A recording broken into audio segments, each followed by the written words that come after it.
अंडा कोरमा बनवण्यासाठी आपण इथे 4 अंडी उकडून घेतलेली आहेत। हे बघा, आता ह्या अंड्याला अशा प्रकारे सुरीच्या साहाय्याने थोडंसं छेद देऊन घ्यायचे आहेत, म्हणजे मसाला सगळा आतपर्यंत जाईल। अशा पद्धतीने सुरीच्या साहाय्याने मी अंड्यांना थोडंसं छेद दिलाय किंवा कापून घेतले, जेणेकरून मसाले चांगले व्यवस्थित त्याच्यामध्ये जातील। आता मी 5-6 काजू आणि थोडंसं खोबरं घेतलेलं आहे, ते आपण गरम पाण्यामध्ये चांगलं शिजवून घ्यायचं आहे। आता अंडा कोरमा बनवण्यासाठी आपण इथं कांदा जो आहे तो उभा आपण चिरून घेतलेला आहे, तो हाताने थोडासा कुस्करून घ्यायचा आणि तळून घ्यायचा आहे। कुरकुरीत होईपर्यंत आपल्याला कांदा तळून घ्यायचा आहे। आता मिक्सरमध्ये आपल्याला हे काजू आणि खोबरे जे आपण शिजवून घेतले ते वाटून घ्यायचे। आता मिक्सरमध्ये आपल्याला हे काजू आणि खोबरे जे आपण शिजवून घेतले ते वाटून घ्यायचे। त्याचबरोबरच त्यामध्ये आपण त्या वाटण्याबरोबरच थोडीशी कोथिंबीर वाटून घ्यायची आहे। आता अंडा कोरमासाठी सगळ्यात मेन इन्ग्रेडियंट आणि याचं सिक्रेटच हे आहे की याच्यामध्ये आपल्याला 1 ते 1.5 टेबलस्पून आपल्याला दही घालायचे। पण लक्षात ठेवा, दही जेव्हा आपण टाकणार आहोत ग्रेव्हीमध्ये त्यावेळेस दही केव्हाही आपल्याला चांगल्या प्रकारे फेटून घेतल्याशिवाय दही टाकायचं नाही। ॲज इट इज तुम्ही जर दही टाकलं तर कोरमाची टेस्ट एवढी चांगली येणार नाही। अशा पद्धतीने दही चांगलं फेटून घ्यायचं आहे। चमच्याची किंवा विस्कच्या साहाय्याने तुम्ही चांगलं व्यवस्थित दही फेटून मगच तुम्हाला ग्रेव्हीमध्ये टाकायचं आहे। दही जेव्हा तुम्ही अशा प्रकारे फेटून टाकता, व्यवस्थित फेटून टाकता, त्याच वेळेस तुमच्या ग्रेव्हीला एक छान दाटसर असं टेक्स्चर येणार आहे। हे बघा, आणि याचं ज्यावेळेस ते बनून रेडी होईल त्याच्यानंतर स्वाद खूपच छान असणार आहे। टेस्ट इतकी छान वाढणार आहे, दुप्पट याची टेस्ट वाढेल। हे बघा, एका बाउलमध्ये आपण धने जिरे पावडर, थोडंसं मीठ, लाल तिखट आणि हळद घेतलेली आहे।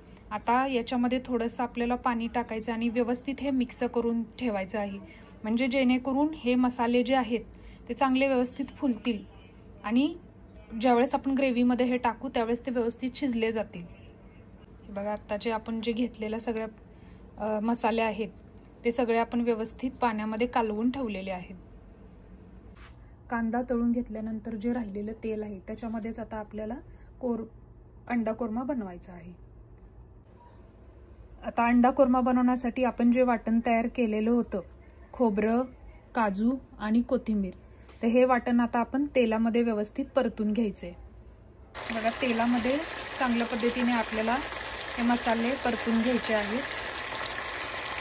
मसाल्याला जोपर्यंत चांगलं तेल सुटत नाही तोपर्यंत आपल्याला हे चांगलं परतायचं आहे। आणि याच्यातच आपल्याला एक तुकडा दालचिनीचा टाकायचा आहे।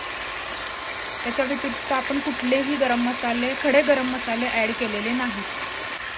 आणि लक्षात ठेवा, आपल्याला हॉटेलसारखा जर अंडा कोरमा बनवायचा असेल तर तुम्ही कधी पण लो फ्लेमवर हे मसाले भाजायचे नाही, अगदी हाय फ्लेमवर हे मसाले आपल्याला परतून किंवा भाजून घ्यायचे आहेत। मसाल्याला आता चांगल्या प्रकारे तेल सुटले। आता याच्यामध्ये आपल्याला या स्टेजला तळलेला जो कांदा आहे तो याच्यामध्ये ॲड करायचा आहे। आता बघा, अशा प्रकारे आपल्याला हा कांदा याच्यामध्ये ॲड करून हा चांगला व्यवस्थित मिक्स करून घ्यायचा आहे।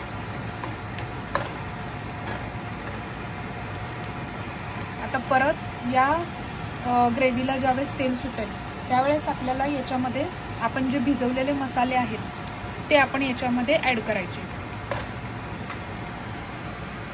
आता ग्रेव्हीला बघा चांगलं तेल सुटायला लागले। आता हे जे आपण मसाले भिजवले होते ते आपण याच्यामध्ये ॲड करायचे।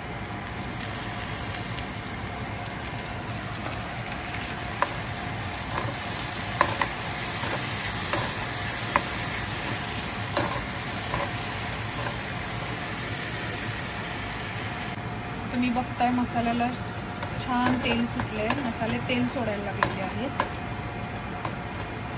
आता तुम्हाला या स्टेजला जर आणखी तुम्हाला तिखट जर ॲड करायचं असेल, तुमच्या चवीनुसार तुम्हाला आणखी तिखट लागत असेल तर तुम्ही वरतून आता या स्टेजला तिखट टाकू शकता. नाही तर तुम्हाला ज्यावेळेस आपण मसाले भिजवले त्यावेळेस जे मसाले घेतले त्यावेळेस पण तुमच्या क्वांटिटीप्रमाणे तुम्ही कमी जास्त करू शकता. आता इथं बघा मी 1 टेबलस्पून काश्मीरी लाल मिरची पावडर टाकलेली आहे. त्याच्यामुळे काय होईल, याला छानसा असा कलर पण येईल. बघा छान कलर येईल. आता एक दोन मिनिटांनी 2-3 मिनिटांनी आपल्याला चांगलं ज्यावेळेस आता हे तेल सुटलेलं आहे तर त्यावेळेस आता आपल्याला हे जे फेटलेलं दही आहे ते ॲड करायचं आहे. दही जे आहे ते ॲड करतोय.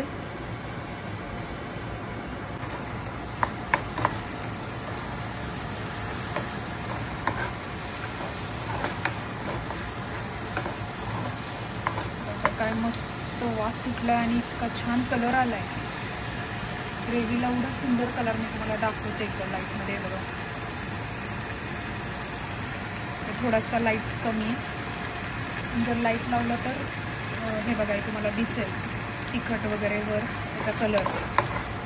साधारण 1 वाटी गरम केलेलं पाणी जे आहे आपण ते या ग्रेव्हीमध्ये ॲड करणार आहोत. तर आपण याच्यामध्ये पाणी ॲड केल्यानंतर बघा ग्रेव्हीचा कलर बघा, ग्रेव्हीचा दाटसरपणा बघा. आता माझ्याकडे छोटा मिक्सरचं जे छोटं भांडं आहे ते माझ्याकडे नसल्यामुळे मी मोठ्या भांड्यामध्येच वाटण करते. त्याच्यामुळे माझं थोडंसं जाडसर राहतं वाटण. पण तुम्ही जे भारतामध्ये आपण छोटे मिक्सर यूज करतो त्याच्यामध्ये फाईन अशी पेस्ट होती, त्याच्यामुळे आणखी तुम्हाला जास्त दाटसर अशी ग्रेव्ही बनवता येईल.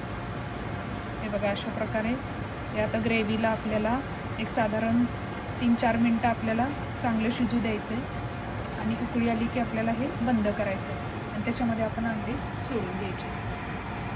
बघा ग्रेव्हीचा काय सुंदर कलर आहे, मस्त असा कलर सुटला आहे. आणखी एकदा तुम्हाला मी लाईटमध्ये दाखवते. हे बघा अशा प्रकारे आता हळूहळू त्याला उकळी फुटती.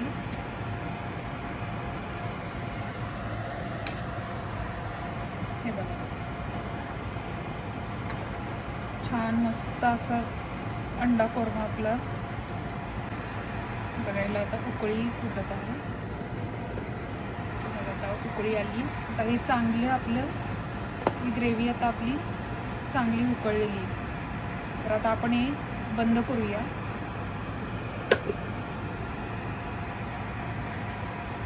आणि एका बाउलमध्ये आता हे काढून घेऊया. आता याच्या या स्टेजला आता आपण बंद केलं. आता याच्यामध्ये आपल्याला अंडे जे आपण उकडून घेतलेले आहेत ते याच्यामध्ये सोडायचे. याच्यामध्ये आता याच्यामध्ये मिक्स करायचे बघा. आणि असं ज्यावेळेस आपण हे छेद दिलेत, या छेद दिल्यामुळेच हे जी सगळी ग्रेव्ही आहे किंवा हे जे मसाले ते अंड्यामध्ये व्यवस्थित आत मुरले जातात. त्यामुळे आणखी खाताना टेस्ट चांगली लागते. आता आपण हे एका बाउलमध्ये व्यवस्थित एका बाउलमध्ये आपण सर्व करून घेऊया. ग्रेव्ही बघून अक्षरशः तुम्हाला पाणी सुटलंय. मला आता इतकी भूक लागली, मला आता जेवावं लागेल. बाकी तर आमच्या काही चपात्या भात सगळं रेडी. आता मी घेऊन हे जेवण करेन. वाव काय मस्त आहे. आपला अंडा कोरमा हा तयार झालेला आहे. काय मस्त दिसत आहे. तर याच्यावरती आपल्याला थोडीशी कोथिंबीर टाकून घ्यायची. हे बघा आपण आता कोथिंबीर थोडीशी वरतून टाकलेली आहे. तर इतकी मस्त ही ग्रेव्ही दिसत आहे आणि याचं टेक्स्चर पण इतकं छान आहे. दाटसर असे टेक्स्चर आहे. तर सेम हॉटेलसारखीच आपल्याला ही अंडा कोरमा बनवून तयार झालेली आहे. आणि ह्याचं सिक्रेट फक्त एवढंच आहे की दही व्यवस्थित चांगलं आपण पेटवून घातलेलं आहे आणि शक्यतो दही हे आंबट नसावं, ताजं चांगलं दही असावं आणि ते व्यवस्थित पेटून घेतल्यानंतर नक्की 100% हॉटेलसारखाच तुमचा कोरमा होणार आहे. खूप छान दाटसर टेक्स्चर पण येईल. अशा पद्धतीने कोरमा एकदा करून बघा आणि कमेंटमध्ये मला जरूर सांगा की कसं झाला काही नाही. आणि मला माझी रेसिपी तुम्हाला कशी वाटली ही प्लीज कमेंट करून सांगा. बाय.